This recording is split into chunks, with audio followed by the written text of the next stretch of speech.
இயேசு கிறிஸ்துவின் நாமத்தினால் உங்களை வாழ்த்துகிறோம். இந்த நல்ல நாளிலே ஆண்டவருடைய வார்த்தையை நாம் பார்க்கலாம். சங்கீதம் 55ஆம் அதிகாரம் 22ஆம் வசனம்.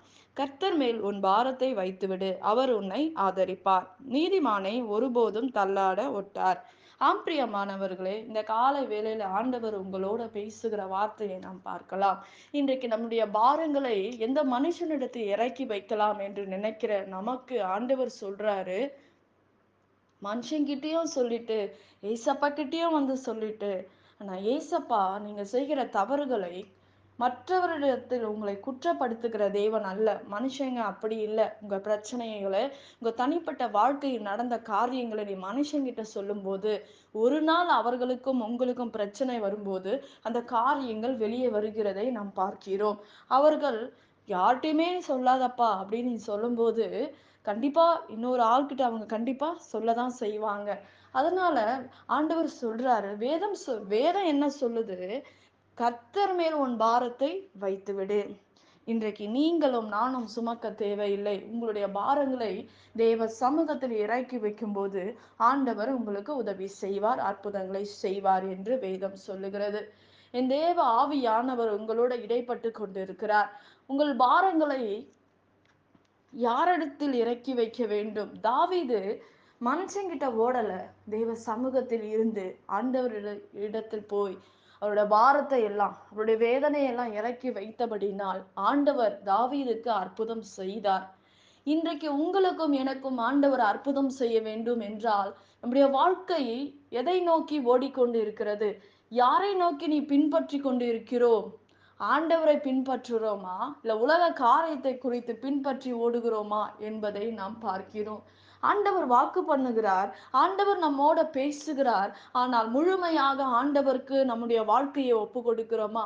ஆண்டோட வார்த்தை ஏராளமான வாக்குத்தத்தங்களை ஆண்டவர் கொடுத்திருக்கிறார். நீ வலது புறத்திலும் இடது புறத்திலும் இடம் கொண்டு பெருகுவாய் என்று வேதம் சொல்லுகிறது. ஆனால் நம்முடைய வாழ்க்கை குறுகி போய் கொண்டிருக்கிறதை நாம் பார்க்கிறோம். வேதத்தில் அநேக காரியங்கள் ஆண்டவர் நம்மை பலப்படுத்த அநேக வார்த்தையின் மூலமாக ஆண்டவர் நம்மோட பேசுகிறார். இன்றைக்கு நம்முடைய வாழ்க்கை எதை நோக்கி ஓடிக்கொண்டு இருக்கிறது என்பதை நாம் பார்க்க வேண்டும். உலக காரியங்களை குறித்து நீ ஓடுகிறாயா, இல்ல உலக மனிதன் பின்பாக நீ ஓடிக்கொண்டிருக்கிறாயா என்று நாம் பார்க்க வேண்டும். இல்ல ஊழியக்காரர்களுக்கு முன்பாக அவரோட நீ ஓடிக்கொண்டு இருக்கிறாயா? ஆனா தேவனோட நீ ஓடும்போதுதான் அற்புதங்களையும் அதிசயங்களையும் நீங்கள் பார்க்க முடியும். இயற்கைக்கு அப்பாற்பட்ட காரியங்களை நாம் பெற்றுக்கொள்ள முடியும். இன்றைக்கு ஆண்டவருடைய வருகை சமீபமா இருக்கிறதை நாம் பார்க்கிறோம். அவர் திடீர்னு வருவாரு. நீங்களும் நானும் ஆயத்தமா இருக்கிறோமா? இன்றைக்கு உங்க பிரச்சனைக்காக, வியாதிக்காக, போராட்டத்துக்காக, எனக்கு வீடு இல்லை, பணம் இல்லை, பணத்துக்காக ஆண்டவரை தேடாதீங்க. உன் முழு ஆத்துமாவோட ஆண்டவரை முதலாவது தேவனுடைய ராஜ்யத்தையும் நீதியும் தேடுங்கள். அப்பொழுது இவையெல்லாம் உங்களுக்கு கூட கொடுக்கப்படும் என்று வேதம் சொல்லுகிறது. இன்றைக்கு அநேகருடைய வாழ்க்கையில் வருகிற பாரம், கடன் பிரச்சனை பாரம், வியாதி நிமித்தமாக பாரம், மரண கட்டு, பயம், எனக்கு இதை செஞ்சிட்டாங்க, அதை செஞ்சிட்டாங்க, இது நிமித்தமாக எனக்கு இந்த பலவீனம், இது நிமித்தமாக எனக்கு தூக்கம் வரல, இது நிமித்தமாக நான் ஆசீர்வாதத்தை எடுக்கல என்று சொல்லுகிறதை விட்டுவிட்டு கர்த்தருக்கு முன்பாக என் ஆண்டவர் சொல்றாரு, உன்னை தொடுகிறவன் என் கண்ணின் மணியை தொடுகிறார்.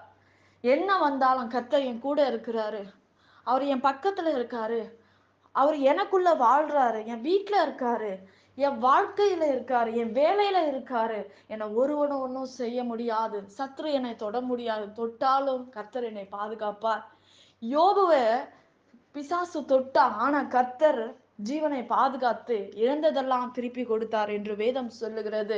இன்றைக்கு உங்கள் பாரத்தை தேவ சமூகத்தில் இறக்கி வைக்கும் போது, ஆண்டவரோட நீ இணைக்கப்படும் போது, ஆண்டவரோட நிற்கும் போது, இப்படிப்பட்ட காரியங்கள் உங்களை விட்டு சத்துருக்கு, உலகத்துக்கு நீ பயந்தனா, இந்த பொல்லாத பாவத்துக்கு நீ பயப்படும் போது அதை பாவத்தை நீ விட்டு விடணும். ஆனா உலக காரியங்களுக்கோ மனுஷனுக்கோ, ஐயோ இந்த மனுஷன் இதை செஞ்சிருவான், இந்த மனுஷன் எனக்கு இதை பண்ணிடுவான், இந்த பொல்லாப்பு என்னை தொட்டுடும், நான் இது நிமித்தமாக வேதனையோட இருக்க, எனக்கு உதவி செய்ய யாருமே இல்ல.